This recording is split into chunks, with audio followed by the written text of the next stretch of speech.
KPL is a Kashmir Premier League जो कि Pakistan Super League के पैरेलल शुरू की गई थी। हमने 2 साल से फ्रेंचाइजीज को उनके पैसे क्लियर आउट नहीं किए हुए, अब एक और पैरेलल लीग खड़ी करवा दो कि पाकिस्तान के साथ जो ओडीआई सीरीज श्रीलंका की खेली जानी है, अब इसको उन्होंने जो खत्म कर दिया है। आपसे सवाल है, पूछे भारत के साथ सीरीज थी जिसमें भारत ने अपनी सी टीम भेजी थी, लेकिन वो इन्होंने ऐसे उठाई थी, श्रीलंका ने ऐसे उठाई थी सीरीज को।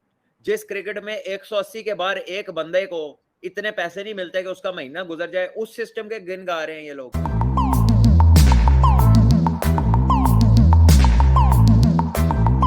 KPL is a Kashmir Premier League जो कि पाकिस्तान सुपर लीग के पैरेलल शुरू की गई थी पाकिस्तान में पिछले साल, और उसके बहुत सारे मेरे ख्याल से पॉइंट ऑफ व्यूज थे जिस वजह से वो शुरू की गई थी। I will not get into it कि क्या पॉलिटिकल स्टांस था, क्या था। मेरा स्टांस लोगों को, दुनिया को बड़ा क्लैरिटी से पता है, लेकिन ये चीज बड़ी कैटेगोरिकली राशिद भाई की तरफ से आई थी कि केपीएल ने पाकिस्तान सुपर लीग को बहुत नुकसान पहुंचाया, फ्रेंचाइजीज खुश नहीं है। पाकिस्तान सुपर लीग के सामने आप किसी भी पैरेलल लीग को खड़ा करेंगे, स्पेशली मैं ये क्यों बात करता हूँ, या तो पाकिस्तान की इकोनॉमी या जीडीपी इतनी ज्यादा बड़ी होती कि पाकिस्तान को कोई मसला ना होता, पाकिस्तान के पास मल्टीपल स्पॉन्सर्स होते हैं, पाकिस्तान क्रिकेट अल्लाह अल्लाह करके अपनी कदमों पे खड़ा होना शुरू हुई है, बड़ी टीम्स आना शुरू हुई हैं, आपके मुल्क में क्रिकेट वापस आ रही है। अभी आप अपनी ही लीग को चार चांद लगा दें, अपनी लीग को प्रॉफिटेबल बना दें। एक तरफ रमीज राजा साहब कहते हैं कि मैं ऑक्शन मॉडल लेकर आऊंगा, मैं इतने पैसे लेकर आऊंगा, मैं देखता हूं कि कौन जाएगा इधर। खैर उन्होंने उस पर यूटर्न भी ले लिया रमीज भाई ने, उस अपनी स्टेटमेंट के ऊपर जो उन्होंने आईपीएल के ऊपर दी थी। लेकिन इन शॉर्ट, इन क्लैरिटी ये है कि या तो हमारी जीडीपी इतनी बड़ी होती ना कि हम अपने मुल्क के अंदर 2 नहीं, 3 नहीं, 6 नहीं, 7 लीग अफोर्ड कर लेते तो बिल्कुल 100 बिस्मिल्लाह कर लेते। लेकिन जब हम कर ही नहीं सकते, हमारे खुद के पाकिस्तान क्रिकेट सुपर लीग के अंदर बड़े मसाइल होते हैं फाइनेंशियली, हमने 2 साल से फ्रेंचाइजीज को उनके पैसे क्लियर आउट नहीं किए हुए, अब एक और पैरेलल लीग खड़ी करवा दो जिसके बहुत सारे फाइनेंसेस पिछले साल के आज तक क्लैरिटी में नहीं आया, और जो जर्नलिस्ट उनको सपोर्ट करते थे वो खुद ट्विटर पे आए दिन कैंपेन चलाते हैं कि पैसे दे दीजिए, ये कर दीजिए, फला कर दीजिए, उस प्लेयर को पैसा नहीं मिला, इस प्लेयर को पैसा नहीं मिला।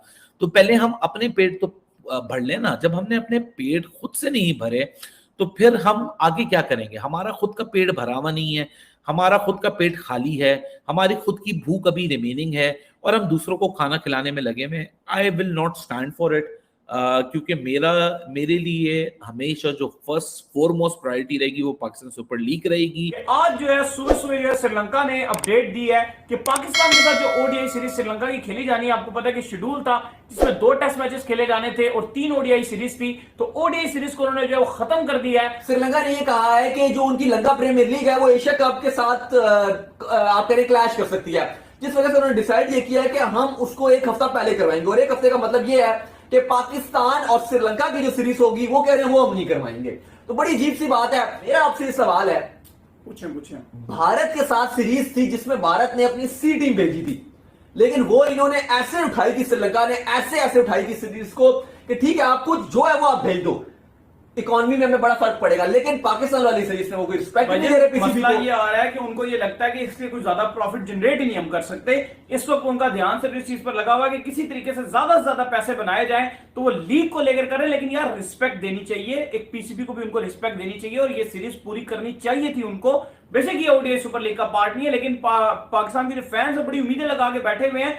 बनस्बत बीसीसीआई के जो फैंस है या इंडियन टीम के जो फैंस है उनको तो बहुत अच्छा देखने को मिलेगी। अभी उनकी आईपीएल खत्म होगा, अभी उनका आईपीएल खत्म होगा, खत्म होते ही उनकी इतनी खूबसूरत सीरीज है 5 T20 है। उसके बाद उनकी एक और सीरीज है भाई, उन्होंने जाना है इंग्लैंड, वहां पर उनके 7 मैच है, 7। उसके बाद उन्होंने की एक और सीरीज है, फिर उन्होंने जाना है वेस्ट इंडीज, वहां पर उनके 5 मैच है। पाकिस्तान मैच और 3 ओडीआईस। पाकिस्तान क्रिकेट के जो फैंस हो बेचारों को मरू तो क्रिकेट देखने को मिलती है, और उसमें से भी हमेशा कटौतियां होती हैं, काटते रहते हैं। मानी साहब को ज्यादा पता था, जिन्होंने जिंदगी में क्रिकेट के कोई 10 बॉल नहीं खेले हुए, उन्हें ज्यादा पता था, या किसी भी गेम में कुछ नहीं खेले हुए।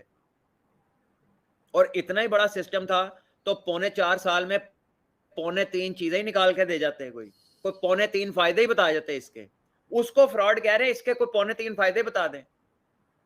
जिस क्रिकेट में 180 के बार एक बंदे को इतने पैसे नहीं मिलते कि उसका महीना गुजर जाए, उस सिस्टम के गिन गा रहे हैं ये लोग।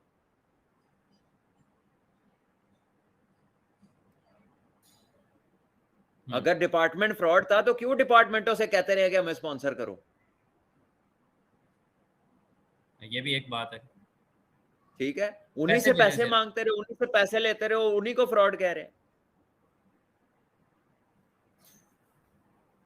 पाकिस्तान का मसला ये है कि आप पॉलिसी बनाने के लिए उसको लाते हैं जो पाकिस्तान में जिसने ना रहना होता है ना जो रह रहा होता है, जिसका अपना सारा कुछ बाहर होता है ना, उसको पॉलिसी मेकिंग में लेकर आते हैं। उसको पता ही नहीं होता इधर के मसले क्या है, और अगर किसी को पता होता है तो उसको काम नहीं करने दिया जाता। यानी कि पाकिस्तान के जो रिसेंट सुपरस्टार्स भी हैं, ठीक है, जितने भी ये क्रिकेट खेल रहे हैं लड़के, सारे डिपार्टमेंटों से खेलते रहे। सारी क्या मिसबाह, हफीज और अजहर अली ये सब लोग बेवकूफ थे जो इमरान खान साहब के पास गए थे कि यार ये डिपार्टमेंटल क्रिकेट खोल दें, इसके बगैर क्रिकेट का बड़ा नुकसान होगा? ये तीनों पाकिस्तान के कप्तान रहे हैं, तो क्या वो गलत बात करने गए थे? तब मानी साहब ने उन्हें पहले से क्यों नहीं रोक लिया था? तब तो ये उनके साथ गए थे बात करने। तो यार आफत जी ये बड़े अजीब लोग हैं, छोड़े इनको, इनकी ना कोई कंट्रीब्यूशन है क्रिकेट में, ठीक है।